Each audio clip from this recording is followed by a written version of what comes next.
Hello students, welcome to Clara classes. मेरा नाम है अनमोल अग्निहोत्री और हम आज पढ़ेंगे मैथ्स। तो हाई स्कूल की मैथ्स का हम लोग आज पहला चैप्टर पढ़ेंगे जिसका नाम है रियल नंबर्स। तो आज हम लोग पढ़ेंगे रियल नंबर्स को। तो रियल नंबर्स पढ़ने से पहले ये जानना बहुत जरूरी है कि रियल नंबर क्या होते हैं। 9th क्लास में और पुरानी क्लास में आपने पढ़ा होगा कि रियल नंबर्स क्या होते हैं। रियल नंबर्स यानी कि वो नंबर्स जो इसमें सारे नंबर्स होते हैं, natural number, whole number, rational और irrational number. Rational number irrational number मिला के क्या हो जाते हैं रियल नंबर। जो भी नंबर आपको दिखा किसी तरीके का किसी भी फॉर्म में वो हमारा रियल नंबर होता है। नेक्स्ट कॉन्सेप्ट इसमें क्या है कि रेशनल नंबर और irrational number.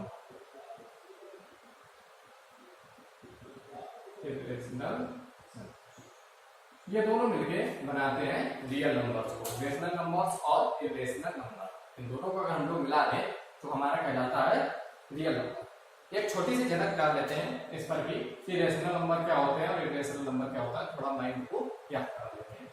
Rational number simple सी फॉर्म 9th की क्लास में मैंने बताई है कि रेशनल यानी इसमें आ रहा है रेशियो। रेशियो की फॉर्म में जो लिखा जाता है नंबर यानी कि रेशियो यानी पी, रेशियो टू यानी पी अपॉन क्यू। जो नंबर पी अपॉन क्यू की फॉर्म में होता है उसी नंबर को हम लोग बोलते हैं रेशनल नंबर।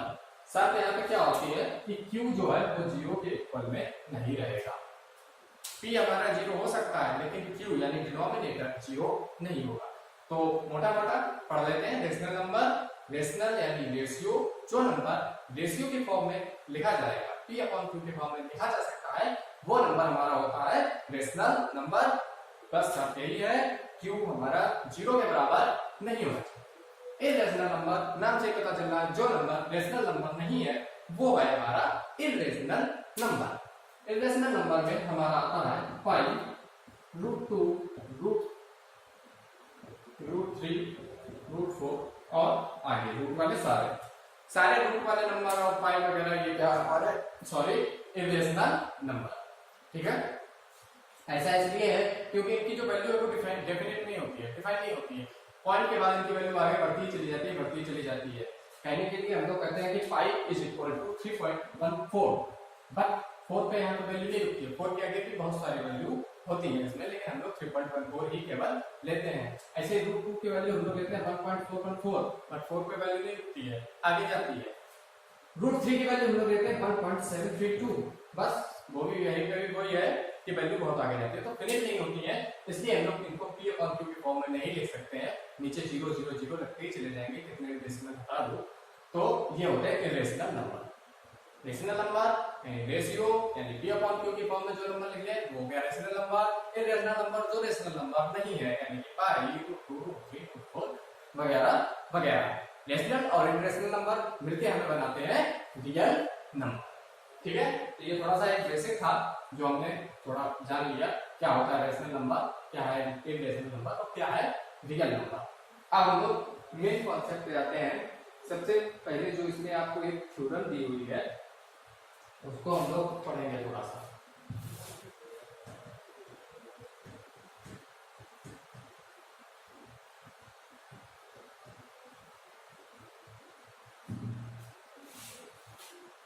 थ्योरम का नाम है Euclid's division lemma. Euclid's division lemma. Euclid's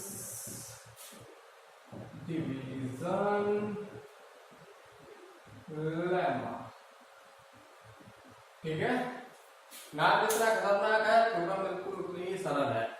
Euclid's division lemma, नाम से पता चल रहा है डिवीजन यानी डिवाइड का इस्तेमाल हमें करना है। इसमें आप लोगों ने एलसीएम और एचसीएम निकालना पुरानी क्लासों में सीखे होंगे। 6th 7th 8th में 9th में एलसीएम और एचसीएम हम लोग निकालते थे। एक डिवीजन मेथड से एचसीएम निकाला जाता था। ठीक है, कोई एक हम लोग नंबर ले लें, जैसे मान लो 83 और एक नंबर हमने कोई छोटा सा ले लिया 5। इनका हमें एचसीएम निकालना है। डिवीजन मेथड से हम लोग कैसे निकालते थे, 83 यहाँ लिखा, 5 यहाँ लिखा, अब इनका हम लोगों ने डिवाइड कर दिया। कैसे जाएगा, 5 पंजा 5, 3 आ गया और 5 6 जा 33 आ गया। ठीक, अब इस 3 को इस 5 से, इस 3 से इस 5 को डिवाइड करते थे हम लोग, 3 पंजा 3, तो कितना आया 2। अब इस 2 से इस 3 को डिवाइड करते थे, मतलब हम लोग डिवाइड करते ही जाते थे तब तक जब तक हमें रिमाइंडर 0 नहीं मिल जाता था। तो 2 बन जा 2, 1 आ गया, 1 से हम लोग 2 को डिवाइड करते थे, 1 2 जा 2 और रिमाइंडर आ गया 0। जहां पे रिमाइंडर 0 आ गया वही हमारा HCF हो जाता था। यानी कि 83 और 5 में HCF क्या है, केवल 1 है। ठीक है, तो ये हम लोग डिवीजन करते थे। अब इसका यूक्लिड्स डिवीजन लेमा, इससे क्या संबंध है, इसको जरा हम लोग देख लेते हैं। डिवीजन करने में आप लोग देखते हैं कि जो भी हमारा रिमाइंडर है, जो भी हमारा क्वेश्चन है और ये जो है, इनमें हम लोगों को एक संबंध होता है कि इसका और इसका अगर हम लोग मल्टीप्लाई कर दें और उसमें रिमाइंडर को जोड़ दें तो हमें जिस संख्या को हमने डिवाइड किया है वो संख्या हमें मिल जाती है। यानी अगर देखा जाए तो 83 is equals to 5 into 16 plus 3। ठीक है, 83 is equals to 5 into 16 plus 3। यही हमारी इक्विवेलेंस डिवीजन लेमा है। इसी को उन्होंने लिख दिया अपने तरीके से, A equals to BQ plus R। यहाँ पे Q मतलब क्वेश्चन, R मतलब रिमाइंडर है। A equals to BQ plus R। इसी इक्वेशन से हम लोग HCF निकालते हैं और HCF के साथ साथ बहुत से हम लोग अभी प्रूफ भी करेंगे कि क्या रेशनल है क्या इरेशनल है। इस इक्वेशन की मदद से हम लोग प्रूफ करेंगे। ठीक है, तो सिंपल सी इक्वेशन है कि A equals to BQ plus R। A लीजिए कुछ भी, C equals to BQ plus R ऐसे करके, P इक्वल्स टू PQ नहीं लेते क्योंकि QQ 2 बार हो जाएगा, तो कोई भी number A equals to BQ plus R, ये है हमारी इक्लिप्स डिवीजन लेमा। ठीक है, चलिए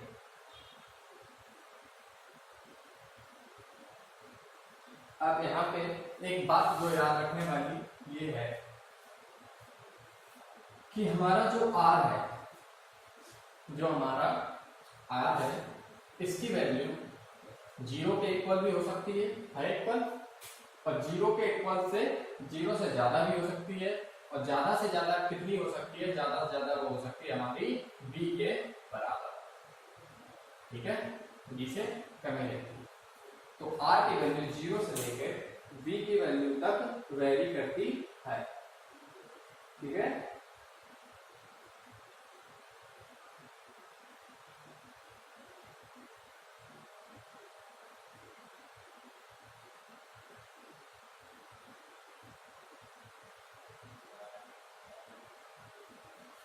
बस यही एक छोटी सी थ्योरम है, काफी बड़ा करा के लिखा हुआ है, लेकिन मेन मुद्दा हम लोग पढ़ते हैं जितना हमें पढ़ना है कि इक्लिप्स डिवीजन लेमा क्या होती है, A equals to BQ plus R, और R की वैल्यू जो होती है वो 0 से लेकर B की वैल्यू तक वेरी करती है। ठीक है, अब हम लोग सीधा एक्सरसाइज पे आ जाते हैं और सवाल लगाते हैं। उनको जब हम लगाएंगे समझे होंगे तो हमें ये जो हमारी डिवीजन लेमा है इक्लिप्स की, इसका यूज भी समझ में आएगा और थोड़ा हम बेहतरीन तरीके से इसको समझ पाएंगे। तो हम लोग इसको लगाते हैं। ठीक है,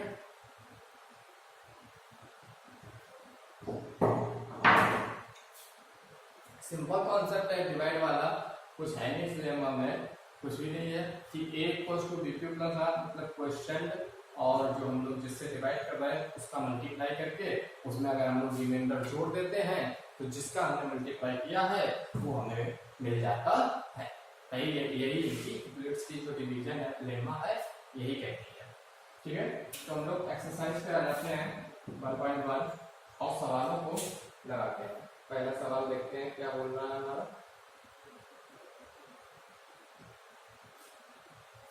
चलिए पहला सवाल देखते हैं। पहला सवाल है use Euclid's division average to find HCF। हमें अलग अलग नंबर्स के HCF निकालने हैं, किससे?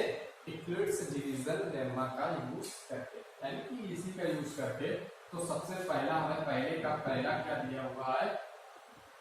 135 और 235, 135 और 235, इनका हमें HCF निकालना है, ठीक है, इक्लिप्स डिवीजन लेम्मा का यूज करके। तो जाहिर सी बात है, जैसे हम लोग वैसा करते थे उसमें डिवाइड वाले प्रोसेस में, वही प्रोसेस है जिसको हम लोग डिवीजन लेम्मा के थ्रू देख लेंगे, वही है, लेम्मा भी वही है। तो जाहिर सी बात है हम लोग बड़े वाले को डिवाइड करेंगे छोटे वाले से। तो लिख लेते हैं यहाँ पे 2 2 5 को डिवाइड करना है हमें 1 3 5 से। तो डिवाइड करने का आपको आता ही होगा, नहीं आता तो फिर भी एक बार चलिए इसको भी थोड़ा क्लियर कर देते हैं। कुछ नहीं, पहले वाले का हमेशा टेबल हम लोगों को पहले वाले में पढ़ना होता है, क्योंकि 135 का हमें टेबल आता नहीं है। जिसको आता है वो डायरेक्ट पढ़ लेगा, जिसको नहीं आता है वो मेरी तरीके से लगाएगा। कि पहली संख्या का टेबल हम लोग पहली संख्या में पढ़ते हैं और उसके आधार पे लगाते हैं। तो 1 का अगर हम 2 में देखें, या 1 का 2 में देख लो, या पहली 2 जिनका टेबल आता है तो 13 का, तो 13 का देखें। 13 का अगर हम लोग 22 में टेबल पढ़े तो 13 बन गया 13, 13 पूजा 26, पूजा हो जाएगा ज्यादा तो बंजा ही हम लोग रखेंगे। तो 30 बन जा 30, यानी कि अगर इस बन का पूरे में मल्टीप्लाई करें तो 135 ही आएगा। 0 12 में से 3 जाएगा तो कितना आ जाएगा? 9, 1 में से बन जाएगा तो 0। तो यहाँ पे हमारा हो गया 90, ठीक है। इसी को अगर हम लोग डिवीजन लेम्मा के थ्रू लिखेंगे तो हमारा आएगा 225 is equals to 135 into 1 plus 90, ठीक है, ये आया। अब इसमें हमें क्या करना है? 135 को यहाँ लिखना है और 90 से हम लोग इसे डिवाइड करेंगे, यानी कि 135 is equals to कितना आता है? 90 into जो भी। अब 90 का इसमें जब डिवाइड करेंगे तब हमें पता चलेगा कि क्वेश्चन कितना आ रहा है, ठीक है।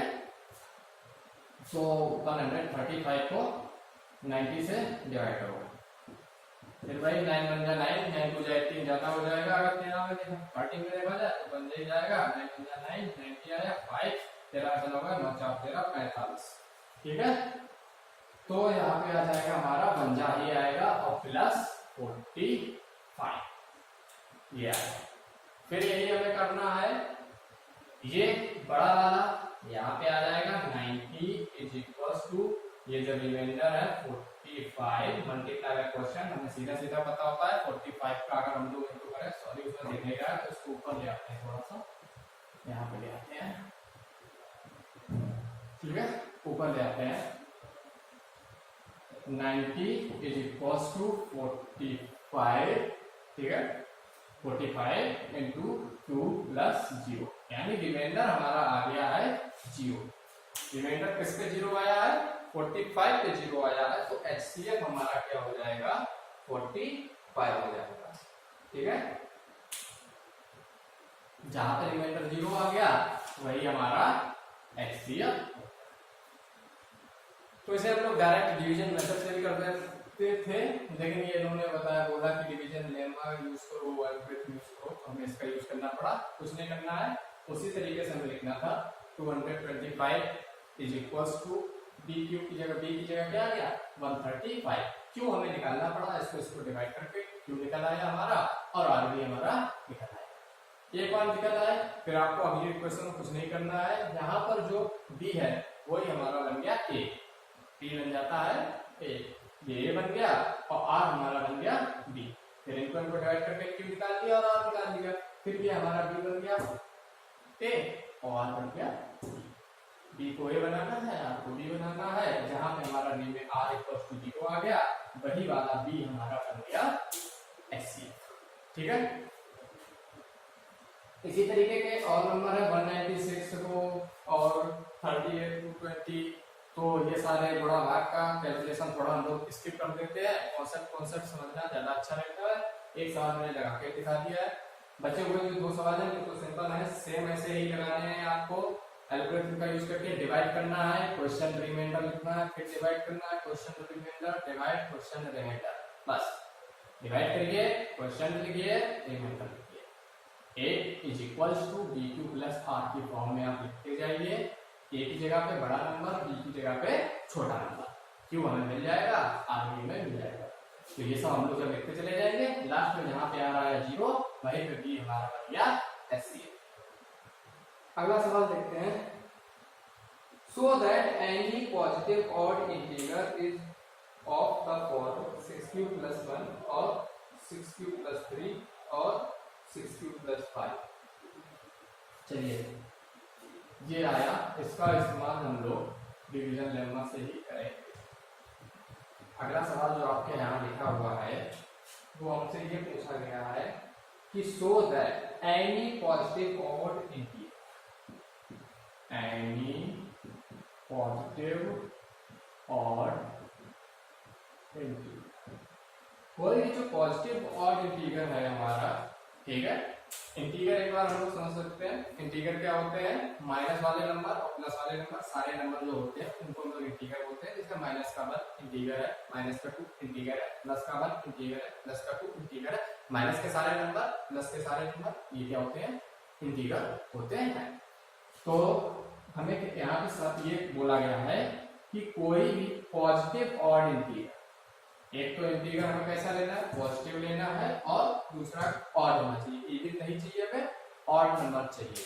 तो कोई भी पॉजिटिव ऑड इंटीजर जो है वो किस फॉर्म में होता है, हमेशा 6q प्लस 1, 6q प्लस 1 और कौन फॉर्म 6q प्लस 3 और 6q प्लस 5, 6q प्लस 3 और 6q प्लस 5 इन फॉर्म में होता है। ये हमें यहाँ पर प्रूफ करना है कि कोई भी पॉजिटिव ऑड इंटीजर जो है, अगर उसे हम लोग इक्लिप्स की डिवीजन लेमा में देखते हैं तो उसकी वैल्यू हमेशा 6q प्लस 1 यानी कि 6 इंटू क्वेश्चन और प्लस रिमाइंडर, उसका 1 या तो हमेशा आएगा या रिमाइंडर 3 आएगा या 5 आएगा, यानी कि ऑड वाले का रिमाइंडर यहाँ पे ऑड ही आ रहा है। ये हमको यहाँ पे प्रूफ करना है। तो प्रूफ करना है तो प्रूफ वाले सवाल हमें पता है कि सबसे पहले कुछ ना कुछ अज्यूम करना ही पड़ता है। जब हम कुछ मानेंगे तभी हम उसे प्रूफ कर पाएंगे। तो हमने मान लिया late A is a positive odd integer, ठीक है। मान लिया हमने कि जो A है वो एक पॉजिटिव ऑड इंटीजर है, ठीक, ऐसा हमने मान लिया। अब इसको हम लोग अगर देखते हैं, A हमारा कोई सा भी पॉजिटिव ऑड इंटीजर हो सकता है। इसको अगर हम लोग फॉर्म में लिखेंगे इक्लिप्स डिवीजन लेम्मा की फॉर्म में, तो हमारा लिखा जाएगा A is equals to BQ plus R, A is equals to BQ plus R, ये तो होगा हमारा इक्लिप्स डिवीजन लेम्मा में A इक्वल्स टू हो जाएगा BQ प्लस R। तो यहाँ पर B हमारा क्या है, B हमारा इक्वल्स टू है 6, क्योंकि 6q आ रहा है, हमेशा हमें यही प्रूव करना है। तो b को हम लोग 6 लेंगे, और अगर यहाँ पे कुछ और होता 2q 3q 4q जितना भी होता तो हमारा b ऑटोमेटिक वही बन जाता। तो हमने मान लिया कि a जो है वो एक पॉजिटिव ऑड इंटीजर है, तो a equals to bq plus r हो जाएगा। इससे इक्विलिप्स डिवीजन लेम्मा से, ठीक है, इक्विलिप्स डिवीजन लेम्मा के अनुसार a equals to b2 plus r हो जाएगा। b इक्वल्स टू 6 दिया है, तो हमने आपको जब ये थ्योरम समझाई थी तो हमने बताया था कि जो r की वैल्यू होती है, r की जो वैल्यू होगी वो हमारी कहां से कहां तक वैरी करेगी, 0 से लेके b से कम। तो r की वैल्यू यहाँ पर 0 से लेके 6 के बीच में वैरी करेगी। तो यानी कि हमारी यहाँ पे r की वैल्यू क्या निकल के आएगी, 0 होगी, 1 होगी, 2 होगी, 3 होगी, 4 होगी और 5 होगी, 6 नहीं होगी, 6 से कम ही हमें रखनी है। तो इक्वेशन नंबर 1 में हम लोग r की वैल्यू रखते चले जाएंगे और देख लेंगे। कि जो बात हमको बोली गई है आर और बी की वैल्यू को रखेंगे और देखेंगे कि जो बात हमको प्रूव करनी है वही निकल के आ रही है या नहीं। ठीक है, तो सवाल हमने यहाँ से लगाना शुरू किया है। सबसे पहले हमें अज्यूम करना है कि ए क्या है, एक पॉजिटिव और इंटीगर है। ये हमने मान लिया क्योंकि हमसे सवाल में कहा गया था कोई भी एक पॉजिटिव और इंटीगर का हमें निकालना है कि जब पॉजिटिव और इंटीगर होगा वो हमारा 6 + 1 इसकी फॉर्म में ही आएगा। तो हमने मान लिया कि ए क्या है, एक पॉजिटिव और इंटीगर है, तो इक्लिप्स डिवीजन लेमा के अनुसार ए हो जाएगा हमारा bq + r। यहाँ पे b = 6 पता है, तो r की वैल्यू 0 से 6 के बीच में ही वेरी करेगी, तो 0 से लेके 5 हो जाएगी। एक एक करके अगर हम वैल्यू रखते हैं 1 में, r = अगर हम 0 रखेंगे तो हमारा a = क्या बन जाएगा 6q + 0।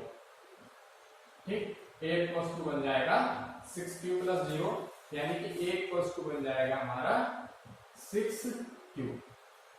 अब देखने से पता चल रहा है 6q, q की जगह अगर हम लोग कुछ भी लिख दें तो यहाँ 6 से मल्टीप्लाई हो रहा है, तो वो हमारा क्या होगा, हमेशा ही 2 से डिवाइड हो जाएगा।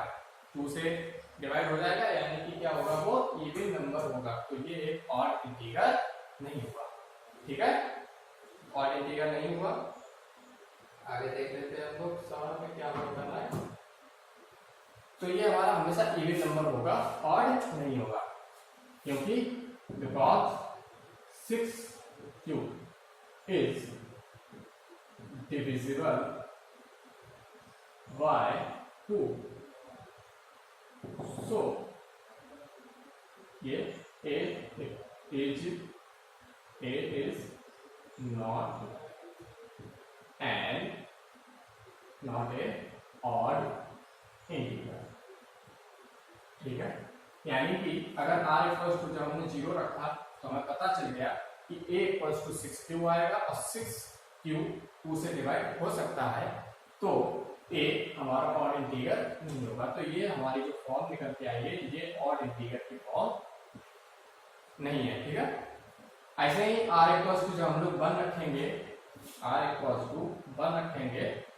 तो हमको a = 6q + 1 मिलेगा।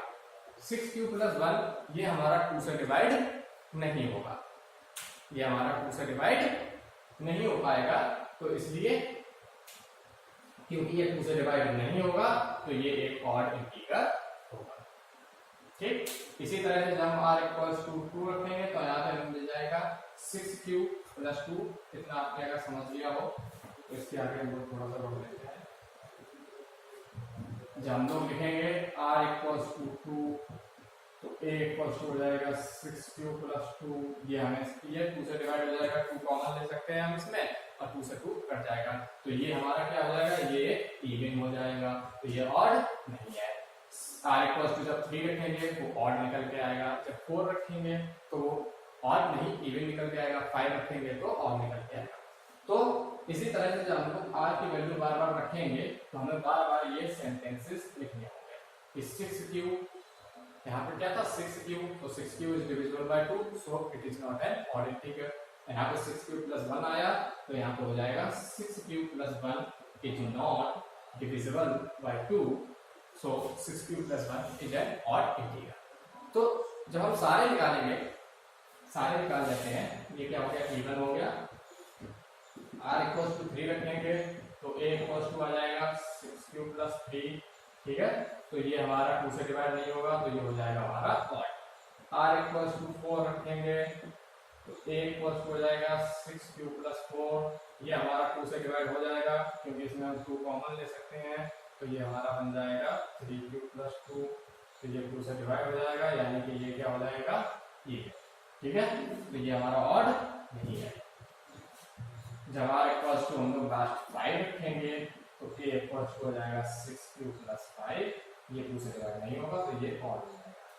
तो पूरे एक्सपेंशन में हमने देख लिया है कि ऑड वाले कौन कौन से, हमेशा अगर हम लोग ले रहे हैं a, अगर कोई एक पॉजिटिव ऑड इंटीगर है तो वो हमेशा 6q + 1, 6q + 3 और 6q + 5 कि फॉर्म में ही आएगा। ठीक है, इसी तरीके से हमें इसको प्रूफ करना था। सारे सवाल, कोई भी ऐसा आगे सवाल भी अगर आ जाता है तो उसको भी हम ऐसे ही प्रूफ करेंगे। मान लेंगे, अज्यूम करेंगे कि जो भी उसने बोला है, पॉजिटिव इंटीग्रल बोला हो तो पॉजिटिव मान लेंगे, रेशनल नंबर बोला हो रेशनल मान लेंगे, नेगेटिव बोला होगा नेगेटिव मान लेंगे, कुछ भी ए को हम वही मानेंगे। फिर हम इसे क्या करेंगे, इक्लिप्स की डिवीजन लेमा के अनुसार लिखेंगे, यानी a equals to b2 plus r की फॉर्म।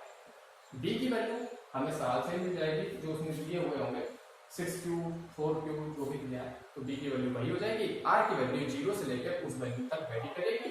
r की एक एक वैल्यू हम रखते जाएंगे इक्वेशन 1 में, और हम देखते जाएंगे ये इवन है या ऑड है या रेशनल नंबर है या। एक और ऐसा सवाल लगाते हैं, फिर समझते हैं उसको। ठीक है,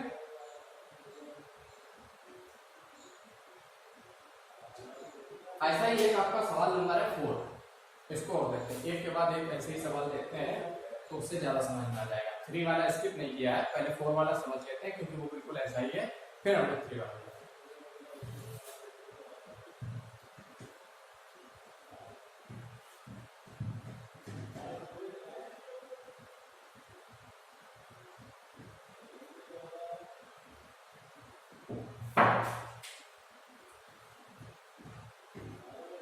तो 4 वाला सवाल हमसे क्या बोल रहा है, 4 सवाल बोल रहा है कि use Euclid's division lemma to show that the square of any positive integer is either form of 3m और 3m प्लस 1। ठीक है, कि ये बोल रहा है कि स्क्वायर, सवाल लगाने का सबसे पहला रूल यही है, जो सवाल में दिया है उसे लिखना है, जो नहीं दिया है, जो पूछा है उसे लिखना है। पहले ये बातें लिखनी है, तब सवाल लगाना स्टार्ट करना है। तो क्या बोला हमसे, square of any positive integer, square of any positive integer, किसी कोई भी पॉजिटिव इंटीजर लेने। पॉजिटिव इंटीजर हमारे कहां से स्टार्ट हो गए, 1 2 3 4 पॉजिटिव है, उसका जब हम लोग स्क्वायर करेंगे तो उसका जब हम स्क्वायर करेंगे तो हमारा किस फॉर्म में आएगा, 3m और 3m प्लस 1 की फॉर्म में आएगा, 3m और 3m प्लस 1 की फॉर्म में आएगा। यही सवाल में लिखा है और कुछ तो लिखा नहीं है, लिख लेते हैं जरा, नहीं, यही लिखा है कि 3m और m प्लस 1 की फॉर्म में ही आना है। चलो फिर इसको हम लोग लगाना शुरू करते हैं। सबसे पहले यही मान लेते हैं कि लेट ए इज, ठीक है, इज पॉजिटिव इंटीजर। ए क्या है, ए एक पॉजिटिव इंटीजर है, ये हमारा क्या है, पॉजिटिव इंटीजर है। तो जब हम इसको इक्लिप्स डिवीजन लेमा में लिखेंगे तो ए इक्वल्स टू हमारा कोई लिख जाएगा b2 प्लस एक इक्वल्स टू हमारा आ जाएगा b2 प्लस r, उसके अलावा क्या आ जाएगा, r इक्वल्स टू हमारा यहाँ पे क्या आ जाएगा, b इक्वल्स टू हमने बोला था जो भी यहाँ पे लिखा हुआ होगा उसके हिसाब से आ जाएगा, और r भी हमारा b के हिसाब से आ जाएगा। तो पिछले वाले सवाल में 6 था, यहाँ 3 है, तो b इक्वल्स टू 3 हो जाएगा, और r इक्वल्स क्या निकल के आएगा, 3 से छोटा रहना है, 0 से स्टार्ट करना है। ठीक है, तो 0 1 2 बस ये आएगा, 0 1 और 2। तो 3 इक्वेशन हमारी बनेगी, देखते हैं। पहला a इक्वल्स टू हमारा क्या हो जाएगा, 3q प्लस r की जगह हम लोग अगर क्या रखेंगे 0, तो 0। ठीक है, यानी कि a इक्वल्स टू 3q, ये निकला, ये हमारी इक्वेशन नंबर 1 है। इसी में हमें सारी वैल्यू पुट करनी है, छोटा छोटा लिखेंगे ताकि सारी बातें आपको एक बार में दिख जाए। अब हम देख रखेंगे r इक्वल्स टू 1, तो हमारा a इक्वल्स टू निकल आएगा, b की जगह पे 3 रखो, r की जगह पे 1 रखो, तो 3q प्लस 1। ठीक है, इसके बाद r इक्वल्स टू 2 रख देते हैं, वहां तक आ रहा है, चलो इधर लिख देते हैं, r इक्वल्स टू 2, तो a इक्वल्स टू हो जाएगा 3q प्लस। अब क्या है, स्क्वायर ऑफ एनी पॉजिटिविटी, किसी भी इंटीजर का अगर हम लोग स्क्वायर करेंगे तो वो हमेशा 3m और 3m प्लस 1 की फॉर्म में आए। तो ये हमारे 3m और 3m प्लस 1 की फॉर्म में तो अभी नहीं आ रहे हैं, उनको हम लोग देखते हैं। क्यों नहीं आ रहे, क्योंकि अभी हमने स्क्वायर नहीं किया। तो अगर हम लोग सभी का बोथ साइड स्क्वायरिंग करते हैं तो हमें क्या मिलेगा, a इक्वल्स टू 3q का होल स्क्वायर, ठीक है, और क्या होगा 3q प्लस 1 का होल स्क्वायर, और क्या होगा हमारा 3q प्लस 2 का होल स्क्वायर, ठीक है। इनको करते हैं और इधर भी a का भी स्क्वायर, बोथ साइड स्क्वायरिंग करनी है दोनों का। तो a स्क्वायर इक्वल्स टू क्या आ जाएगा हमारा 9q स्क्वायर, 9q स्क्वायर, और क्या आ जाएगा हमारा, इसको a प्लस बी का होल स्क्वायर वाले फार्मूले से हम लोग खोल देंगे, तो ये हमारा आ जाएगा 9q square plus 1 plus 3 6q, ठीक है, ये आ जाएगा। और इसके अलावा क्या आ जाएगा हमारा, और 9q square plus 4 plus 3 6 12q, ये आ जाएगा। 3m और 3m प्लस 1 की फॉर्म में आ रहे हैं या नहीं आ रहे हैं, इनको हम लोग देख लेते हैं जरा सा। a square equals to 3m और 3m प्लस 1 की फॉर्म,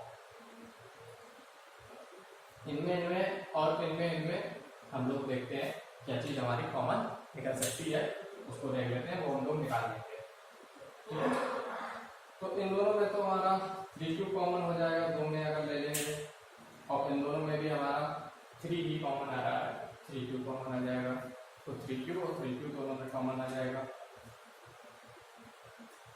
चलिए a स्क्वायर इक्वल्स हो जाएगा 9q स्क्वायर, और इधर हम लोग कॉमन ले लेते हैं 3q, अगर इन दोनों में कॉमन लेते हैं तो ये 3q प्लस 2 और प्लस 1, ये हो जाएगा 3q प्लस 2 प्लस 1, और उधर भी हम लोग अगर 3q कॉमन ले लेते हैं तो ये हमारा बचेगा 3q प्लस, यहाँ से पीछे लगेगा 4 प्लस 4, 3q प्लस 4 प्लस 4। तो हमें क्या करना था, 3m और 3m प्लस 1 की फॉर्म में लाना था। 3m और 3m प्लस 1 की फॉर्म में आ रहा है या नहीं आ रहा है, ये हमें यहाँ पे देखना था। इसको भी हम लोग 3 के साथ में लिख लेते हैं, 9q स्क्वायर को क्या लिख लेते हैं 3q इंटू q, इस तरीके से लिख लेते हैं, ठीक है। तो अगर यहाँ पे देखा जाए क्यू स्क्वायर को अगर हम लोग m मान लें, क्यू स्क्वायर को क्या मान लेते हैं m, तो क्यू स्क्वायर अगर हम लोग यहाँ पे m मान लेते हैं तो हमारा निकल के आ जाएगा अलग अलग तरीके से m, m1, m2, m3, इस तरीके से हमें मानना पड़ेगा थोड़ा सा।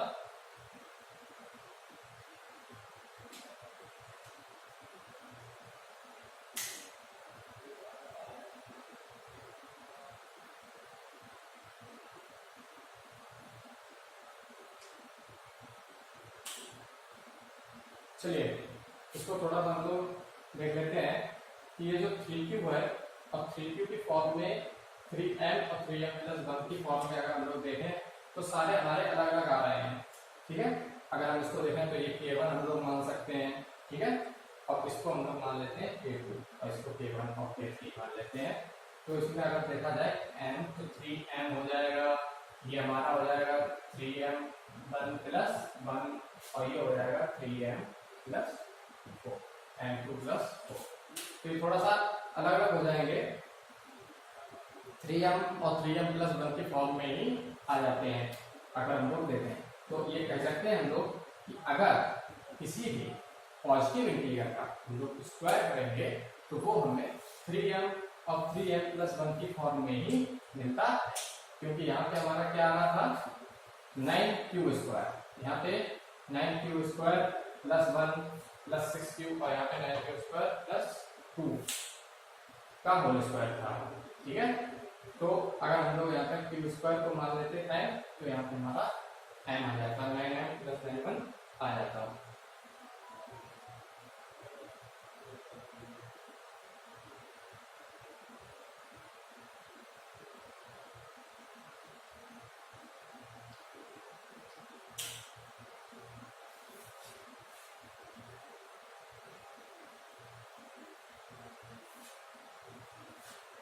एक मिनट,